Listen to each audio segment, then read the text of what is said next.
हमारे देश में जब से ये हुआ है, किसी न किसी मसले के ऊपर क्रिमिनल हार्मनी हो जाती है।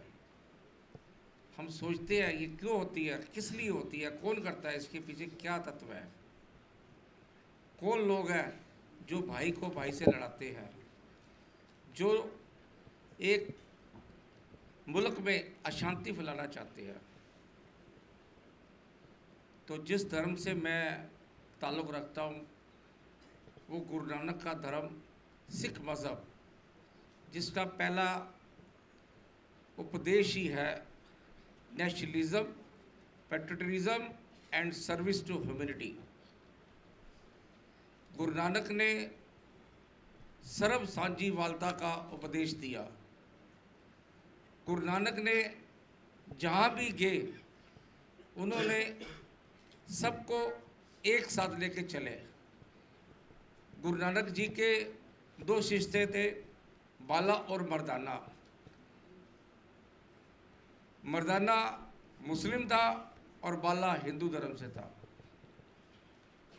गुरु जी ने जहाँ भी यात्रा की एक ही संदेश दिया कि मानस की जात सबे एके पहचानो, कि जो इस धरती पे पैदा हुआ है वो चाहे मुस्लिम है, चाहे सिख है, चाहे हिंदू है, चाहे ईसाई है, चाहे क्रिश्चियन है, वो सब एक जाति है, एक भगवान को, एक गुरु को, एक अल्लाह को, एक वाहिगुरु को मानने वाले हैं। तो फिर हम ये इस दुविधा में क्यों फंसते जाते हैं? कौन फिरका प्रस्त लोग हैं जो हमारे बीच में दीवार खड़ी करते हैं?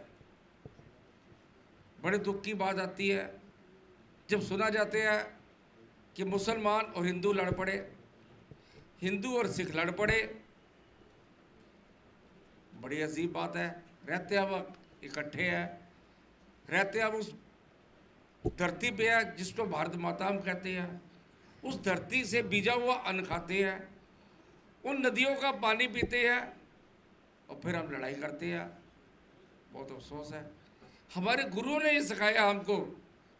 जैसे अभी हमारे एमएल साहब ने बोला, एक शायर ने बोला, मजहब नहीं सिखाता आपस में वैर रखना, हिंदी है हम, हिंदू है हम, वतन है हिंदुस्तान हमारा।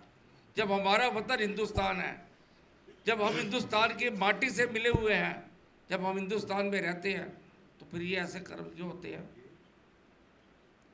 अभी आप पिछले दिनों को देखो, 2 साल पहले की बात है, जब उत्तराखंड में त्रासदी आई, बहुत सारे हिंदू लोग वहाँ पे जो यात्री गए हुए थे वो मारे गए, पानी में बह गए। दिल्ली से गुरुद्वारा प्रबंधक कमेटी को जब मालूम पड़ा कि ये एक बहुत बड़ी दुविधा आई है, तो सबसे पहले हम वहाँ पे राशन लेकर पहुँचे। वह लंगर लगाया, वो कुछ सिख जाति के लिए नहीं था। उसमें ये भेदभाव नहीं किया कि ये हिंदू धर्म से है, ये किस धर्म से है, ये किस जाति से है। वहां पर जो लोग फंसे थे वो लोग कह रहे थे कि या तो हमें बचाया मिलिट्री ने या बचाया सिख कौम ने। अभी 2 साल पहले, पिछले साल कश्मीर में पानी आ गया, वहां पर मुसलमान लोग थे, बहुत माइक्रोस्कोपी सिख लोग थे, थोड़े से हिंदू थे। तो हम लोगों ने जाके जब वहां पर लंगर लगाया, जब उनको राहत सामग्री दी, तो ये गुरु नानक का उपदेश था कि सबके लिए सरबत दा भला। तो हमने तो नहीं देखा ये मुसलमान है यहाँ पे हिंदू है, यहाँ पे सिख है, सबके लिए लंगर लगाया वहाँ पे, सबको वहाँ पे लंगर पहुँचाया, सबको वहाँ पे बस्तर दिए। तो मेरे भाइयों, जब हम इस मुल्क में रहते हैं तो हमें तो एकजुट होकर रहना पड़ेगा। जब आप देखते हो कि पॉलिटिकल पार्टी है, एनडीए हो या यूपीए हो, ये छोटी छोटी पार्टियां मिलके एक कॉमन मिनिमम प्रोग्राम बना के 5-5 साल 10-10 साल अपनी सरकार चला सकती है, तो ये हम धर्मगुरु क्यों नहीं मिलके एक साझा प्रोग्राम बनाते हैं, क्यों नहीं मिलके बैठते हैं, एक कॉमन मिनिमम प्रोग्राम लाएं और उस कॉमन मिनिमम प्रोग्राम में हम सरकार को और दुनिया को बता सके कि अगर सरकार वो चला सकते तो हम धर्मगुरु भी कुछ करके दिखा सकते हैं। भाइयों, आज वक्त आ चुका है कि पॉलिटिकल लोग अपनी पॉलिटिकल काम करते रहे, हम धर्मगुरुओं को अपना एक निशाना बनाना होगा, हम धर्मगुरुओं को इकट्ठा होना पड़ेगा और इकट्ठे होकर कॉमन मिनिमम प्रोग्राम के नीचे हम काम करेंगे। मैं कई बार कई सेमिनार में गया, पीछे हम लकोड़ा जी के जैन धर्म के वहाँ पे महावीर जी के जन्मदिन के ऊपर हम बॉम्बे में गए, हमने बॉम्बे में ये बात कही। हमारे साथ सवाल किया गया कि सरदार साहब आप गौ रक्षा के लिए क्या कर सकते हो, तो हमने बोला कि गौ रक्षा के लिए, गौ हमारी माता है, हम माता कहते हैं और गौ की रक्षा होनी चाहिए, गौ का वध नहीं होना चाहिए। और इसके लिए मुझे याद है शायद 1967-68 की बात है, दिल्ली में जब पार्लियामेंट स्ट्रीट पर गोली चली थी तो उस टाइम मैं 66 में, मैं 16-17 साल का था उस टाइम।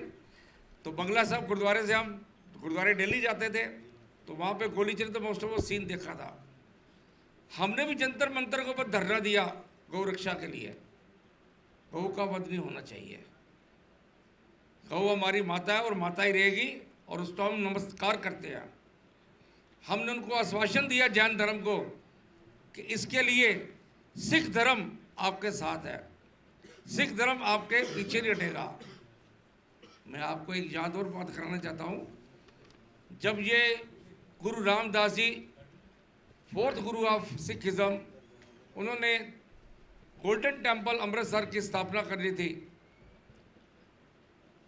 लाहौर में पैदा हुए गुरु रामदास जी और अमृतसर एक गांव था, उस गांव को शहर बनाने के लिए एक ऐसा शहर बनाऊंगा जो सिफ्ती का घर होगा।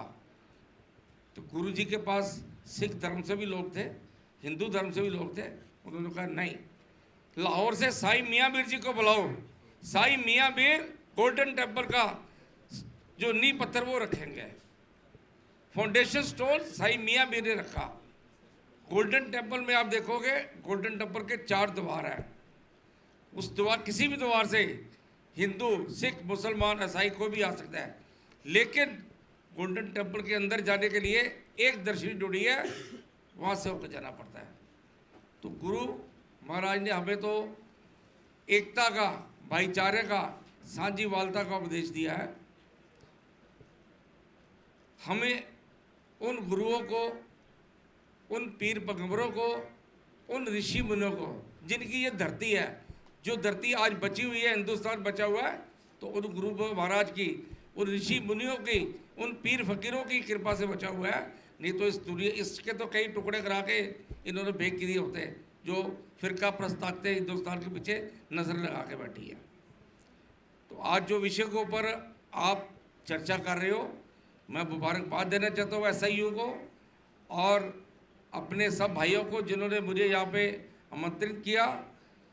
और इस शुभ अवसर पर मैं सिख धर्म से की तरफ से आप सबको बधाई देता हूँ और आपको आश्वासन देता हूँ कि इस नेशनल बिल्डिंग कार्यक्रम में जो भी सहायता, जो भी हमारी मदद होगी सिख धर्म की, हम आपके साथ हैं। वाहिगुरु जी का खालसा, वाहिगुरु जी की फतेह।